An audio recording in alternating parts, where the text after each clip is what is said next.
Hello all. I watched the third 60th anniversary special of Doctor Who called The Giggle, and honestly it was by far the best of the three, and I did enjoy it more. Though in fairness it wasn't that special. There were some really nice moments, but the resolution as presented was pretty terrible. You could say a lot of flash but no big bang, and I'm not totally sure that some of it made much sense. Though it was a fun ride, so that didn't really matter. As usual, I won't be doing spoilers, though it's going to be quite hard to talk about this episode without them and give you a full opinion, but I'll give it a go. The premise itself was really nice, though as I say, it could have gone a little further. It leans into some horror elements, both psychological and physical. Other scenes presented in a comical way that were far from comical, and I really liked those. Neil Patrick Harris was great as the antagonist. He had a lovely sinister edge to him, though it was slightly diminished by the stupid accents he kept doing. In fact, everyone was good in this episode. The message did rear its head, but it was mainly pretty insignificant, although there was one part I didn't get that was quite clumsy, but not a big deal. There was a political undertone, which very slightly leant one way, but again, other than the obvious dig at anti-vaxxers, it was relatively even-handed for a change. There was a moment with Donna that made no sense given the conversation that followed, and the Doctor himself was weird again. He seemed almost impotent. He had attitudes that conflicted with previous opinions and had the histrionics again. Not to mention he was self-flagellating all the time. Now I may be tilting at windmills, but it almost feels like there's an attempt to diminish Tennant's Doctor. I might be wrong, but each episode, either he or someone else has been saying how useless or stupid he is.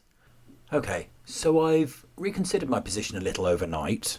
And no, I haven't watched anyone else's reviews. I don't until mine's posted. I've realised why this Doctor is so self-flagellating and full of doubt. It's because of the flux.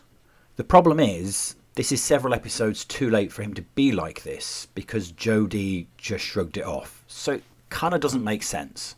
There's no emotional resonance for me, because there's too many degrees of separation from that catastrophic event.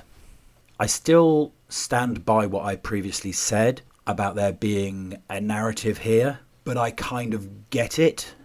I still don't understand why Tennant came back. There is an explanation proffered. I just don't think it holds much water.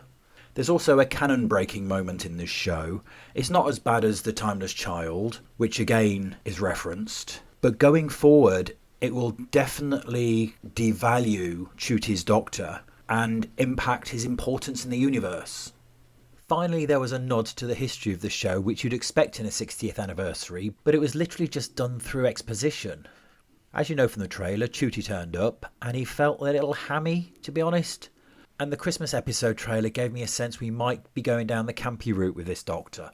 Not necessarily an issue, as many would argue that there's always been an element of camp in Doctor Who. But all I'll say is, as a young kid, I enjoyed Adam West as Batman. Then I saw Keaton's Batman, and it's very difficult to go back to Adam West. So the balance has to be right. Still, time will tell, I guess, and I've not really seen enough of Chuti to pass judgment. So yeah, overall, I enjoyed it. It's not one of the best Doctor Who episodes I've seen, but it's fine, and it's fun at times. But I don't think I'll ever watch it again. Anyway, I'll leave it there. What did you think of this episode? Did you think this was the best of the three specials like me? If you've enjoyed the video, please like and subscribe. Thank you very much for listening, I appreciate it, and peace out.